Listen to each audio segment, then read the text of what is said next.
j'espère que vous allez bien. On se retrouve avec notre petite vidéo du dimanche et cette fois-ci c'est un tuto make-up. Donc ce sera ce make-up là, c'est un make-up nude, c'est vraiment le make-up nude qu'on voit un petit peu partout, le nude par excellence. Dans ce tuto je te donne toutes mes astuces pour que ton make-up tienne toute la journée, toute la soirée et également mes petits secrets pour que tu aies un effet filtre sur le visage sans filtre. Et je te laisse avec la vidéo, n'oublie pas de t'abonner si ce n'est pas déjà fait. N'hésite pas à liker, commenter, partager, ça me donne de la force et ça fait plaisir. Et je te fais des bisous. Allez, c'est parti, on commence avec une peau bien hydratée, crème, contour des yeux, très important, les lèvres et moi je commence avec les sourcils. Alors pour les sourcils, moi j'utilise un crayon de chez NYX en ce moment, je préfère vraiment faire mes sourcils au crayon, après ça dépend de ce que vous préférez. Donc premièrement, je suis désolée si des fois je vais regarder là, c'est parce que j'ai le retour caméra. Donc premièrement, je vais venir les brosser vers le haut pour déjà leur donner la petite forme que j'aime et ensuite voir où est-ce qu'il y a des trous à combler justement avec le crayon. Donc je coiffe vers le haut. Une fois que je les ai coiffés, je peux voir clairement où est-ce qu'il me manque un petit peu de poils et du coup venir rattraper ça. Donc ça va être ici, ici et un petit peu à la pointe. Donc je commence toujours avec mon bas du sourcil.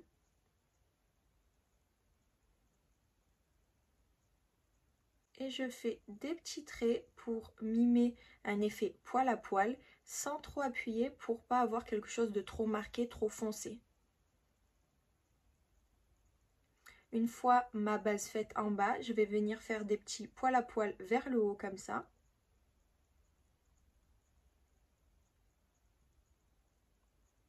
Et à chaque fois, je vous conseille de reprendre votre goupillon et de coiffer. Ça va permettre d'estomper, de bien diffuser la matière.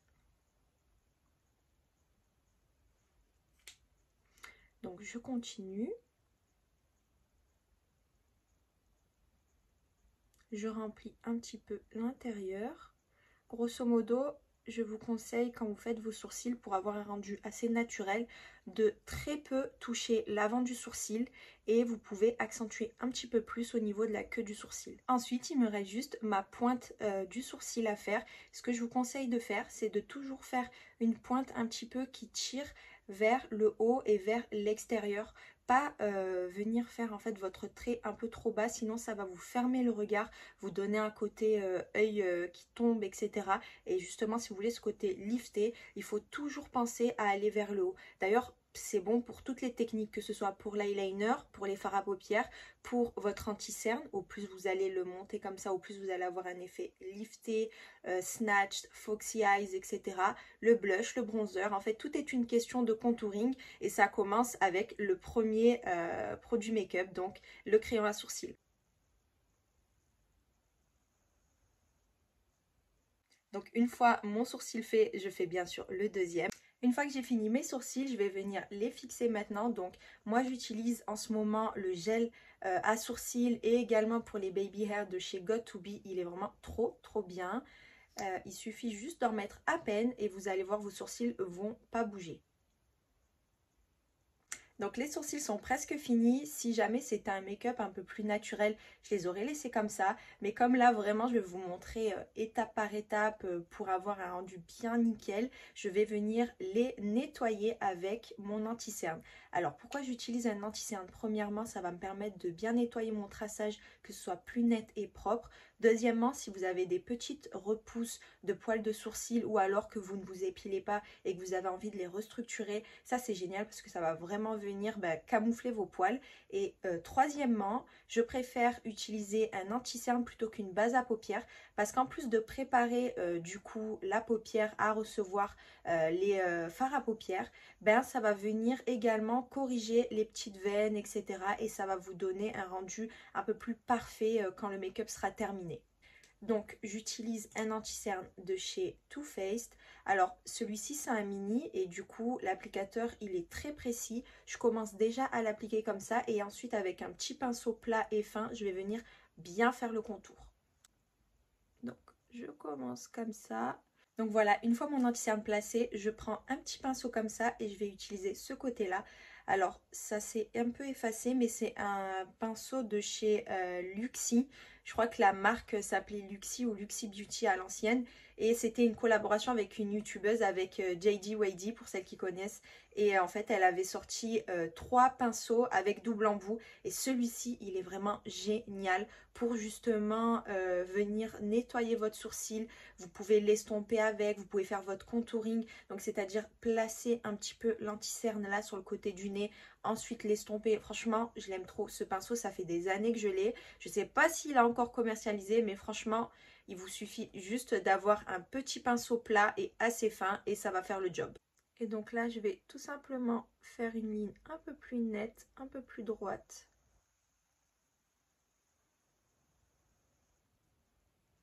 Ensuite, je prends un petit pinceau estompeur. Donc celui-ci, c'est un pinceau de chez Sephora, c'est le 52. Et je viens tapoter mon anti-cerne pour bien l'estomper et diffuser la matière. Je prends mon petit pinceau plat, donc celui-ci c'est un Glam by Maja. Les poils sont super doux, un peu de poudre. Je re-estompe, très important, juste pour pas avoir de ridule. Je regarde vers le bas et je viens poudrer légèrement toute ma paupière. Et maintenant qu'on a fait nos sourcils, notre base à paupières, je viens appliquer des petits bouts de scotch. Donc moi, c'est un rouleau que j'ai acheté sur AliExpress. Je pense que normalement, c'est fait pour tout ce qui est extension de cils. Et j'aime bien utiliser un scotch juste pour avoir un rendu bien net, bien précis. On peut enfin commencer les yeux. Donc première étape, appliquer notre fard de transition. J'aime bien appliquer mon bronzer parce que ça va être une couleur que je vais retrouver ensuite au niveau de mon teint. Et ça va donner un rendu un petit peu plus uniforme au maquillage globalement. Quand vous utilisez les mêmes tons, les mêmes sous-tons, ça fait beaucoup plus uniforme. Donc je commence avec mon bronzer. Je fais des petits va-et-vient, j'estompe. Vous pouvez faire des petits ronds, des petits va-et-vient. Et en fait, là, vers la fin, je viens terminer mon coup de pinceau au niveau du scotch pour avoir ensuite plus tard quand je vais l'enlever un rendu bien nickel. Une fois que j'ai placé mon fard de transition, je viens prendre ma petite palette de chez Glam by Maja qui comporte plein de jolis nudes. Je prends une couleur qui est un petit peu plus soutenue mais toujours dans les mêmes tons.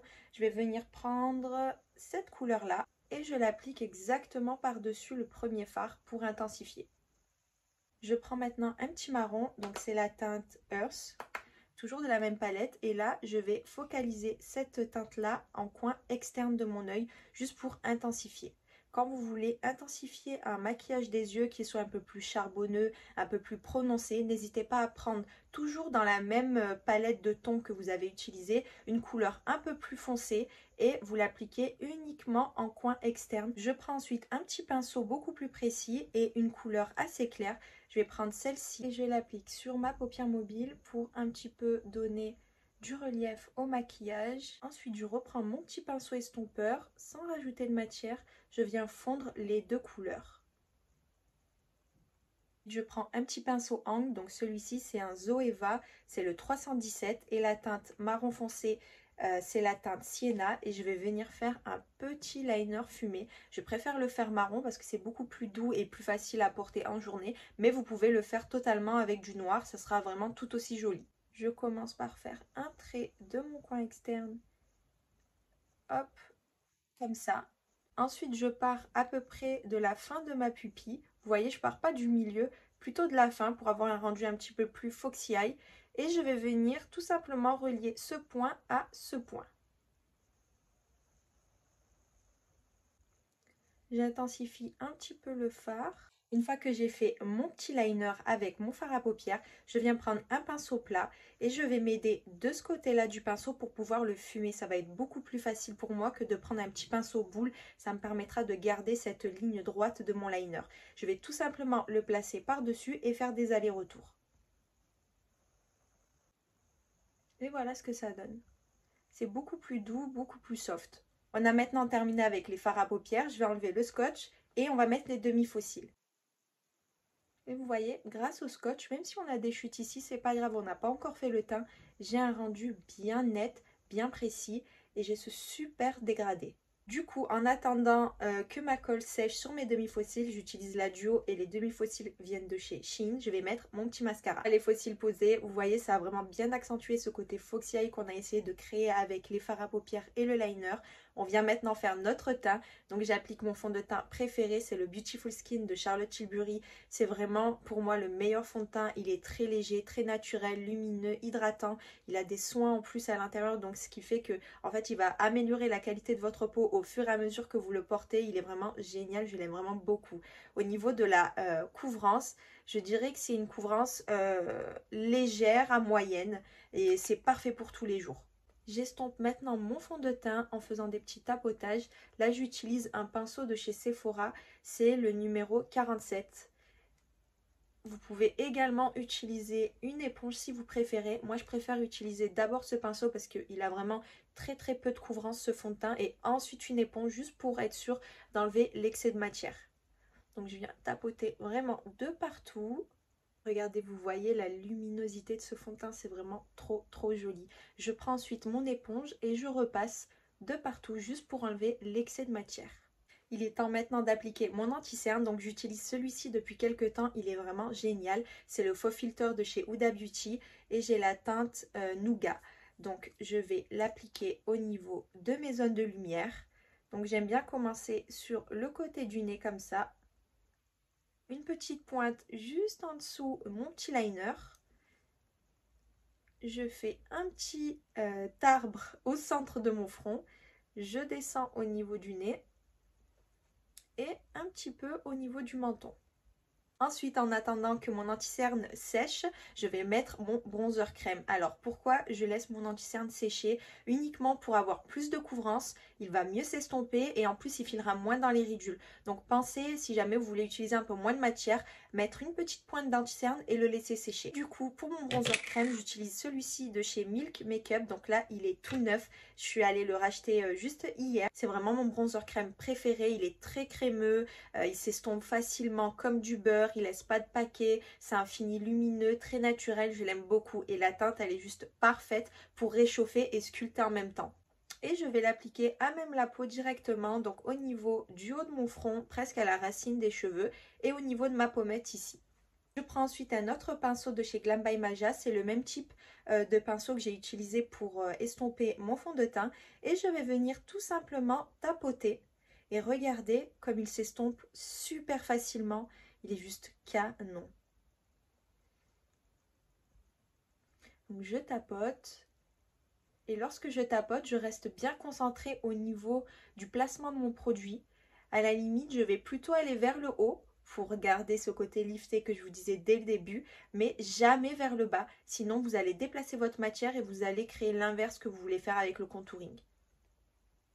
Regardez comme il s'estompe trop bien, comme du beurre.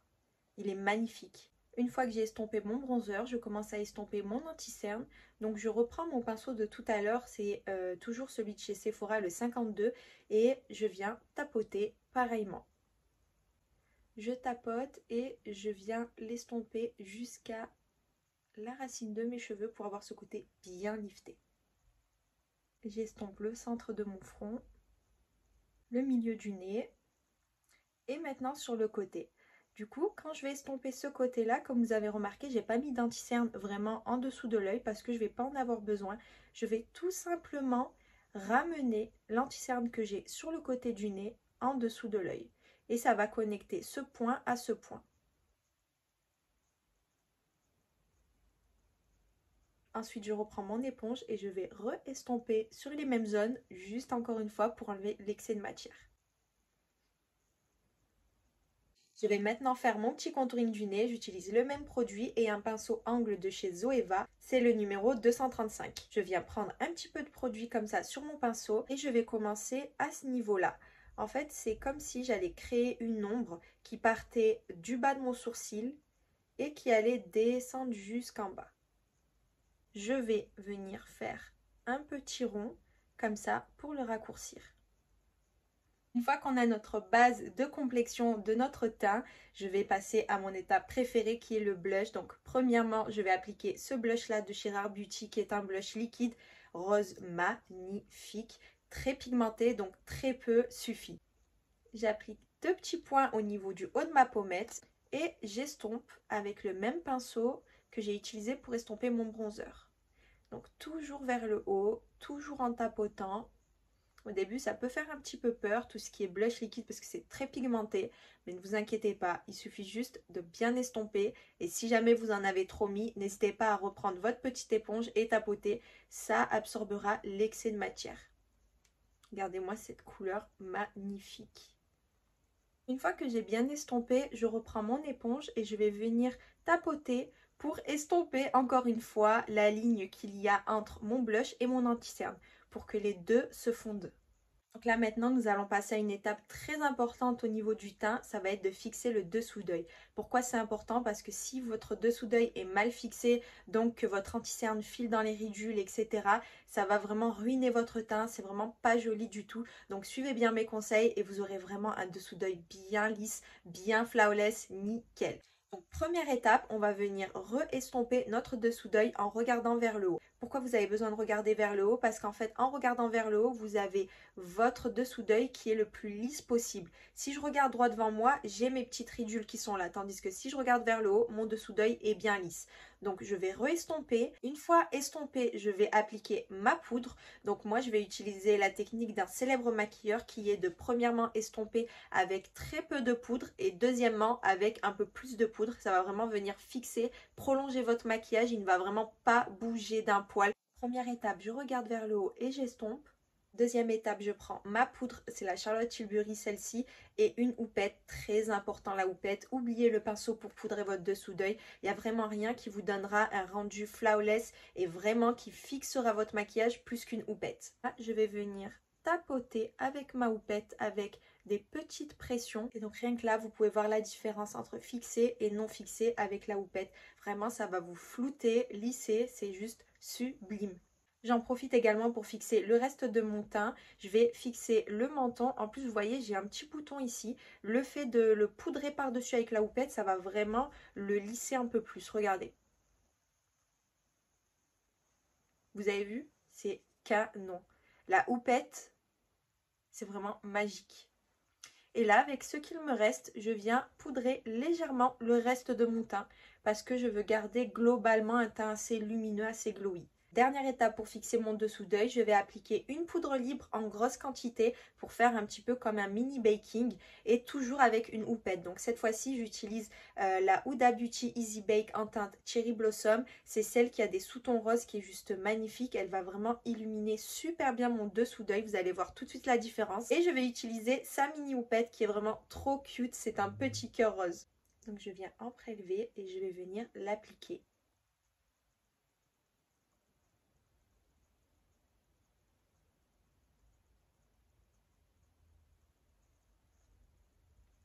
Et une fois que j'ai appliqué ma poudre, ça donne quelque chose comme ça. Ne laissez pas le bord de votre baking comme ça aussi net. Parce que de toute façon, le temps que vous allez le laisser poser, ça va vraiment s'imprégner. Même si vous avez votre blush et ça va laisser une démarcation. Donc ce que je vous conseille de faire, c'est de prendre un pinceau et de tapoter un petit peu l'excès.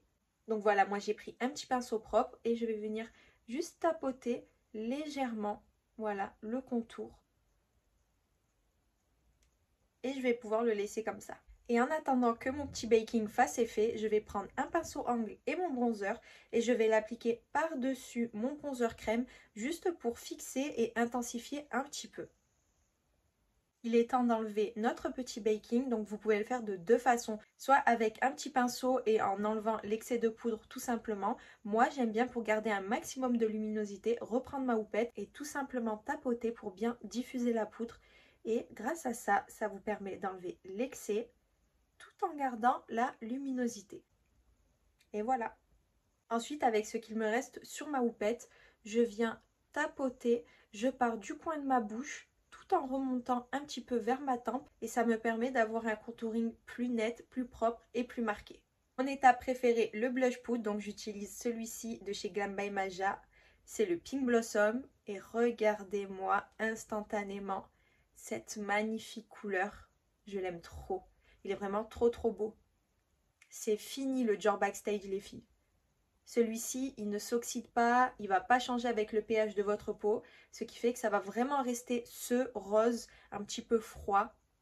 il va pas virer vers les tons un petit peu de rose chaud à la fin de la journée comme le Dior Backstage. Et je tapote tout en remontant vers le dessous d'œil pour que ce soit bien diffusé. Je termine avec un petit ras de cils marron en bas et je vais faire un petit liner en coin interne ici juste pour agrandir un peu le regard.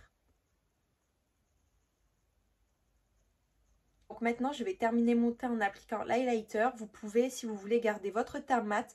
Moi, avant d'appliquer l'highlighter, je vais mettre la dose de spray fixateur. Ça va me permettre d'enlever ce côté trop poudreux, de mélanger un petit peu les matières entre elles, de bien sûr bien fixer mon maquillage. Et je mets le spray fixateur avant mon highlighter juste pour qu'il soit un peu plus pigmenté. Donc il faut bien secouer avant de vous asperger, de vous noyer dedans. J'utilise le Charlotte Tilbury, pour moi c'est vraiment le meilleur. Ensuite, on attend que ça sèche un petit peu et quand c'est presque sec, c'est là que je vais mettre mon highlighter. J'utilise le Orgasm de chez NARS, il est vraiment magnifique. Vous êtes prête à voir le résultat? Attention! Alors, il n'est pas canon, je l'aime trop. Donc une fois que vous l'avez appliqué, vous ne laissez pas comme ça, vous allez venir l'estomper. Jusqu'en haut, juste pour avoir cet effet vraiment lumineux à chaque fois que je vais bouger mon visage. Ensuite, j'aime bien reprendre mon petit pinceau blush et juste tapoter un petit peu par-dessus, juste pour être sûr que les deux matières se mélangent bien entre elles. Ensuite, avec un petit pinceau, je viens faire mon petit point lumineux au niveau du nez. Et on termine avec les lèvres. Alors avant de mettre mon petit crayon à lèvres, je vais matifier mon contour des lèvres, juste pour que mon crayon tienne beaucoup mieux. Pour les lèvres, je vais faire un ombré nude, donc je vais commencer avec un crayon marronné, c'est le Light Brown de chez Glam by Maja. Donc je commence avec les contours et ensuite je colorie le coin externe de ma bouche. C'est ça qui va me donner l'effet ombré. Et j'estompe avec un petit pinceau. J'applique au centre le rouge à lèvres Queen de chez Glam by Maja. Et je termine avec un peu de gloss au centre. Et voilà les filles, c'est terminé. C'est vraiment le make-up nude que je préfère faire quand j'ai des événements. Vous pouvez le porter avec ou sans faux cils, avec ou sans liner. Vous faites comme vous voulez. Vous le prenez, vous le remixez à votre sauce. J'espère que ça vous plaît. En tout cas, c'est aussi beau en personne qu'en photo. Ça ressort super bien. Donc, valeur sûre, si vous avez des événements ou autres, vous pouvez totalement le recréer. Vous pouvez également switcher avec une bouche rouge vu qu'on a quelque chose de mat au niveau des yeux. C'est super joli aussi. Et voilà les filles, c'est la fin de cette vidéo. J'espère que ça vous aura plu, que vous avez appris plein de petites choses. Si vous avez des questions, n'hésitez pas. Si vous avez des suggestions pour apprendre une nouvelle technique de maquillage ou un nouveau style de make-up, écrivez-moi-le en commentaire. En tout cas, merci d'avoir regardé. Je vous fais de gros bisous et je vous dis à dimanche prochain.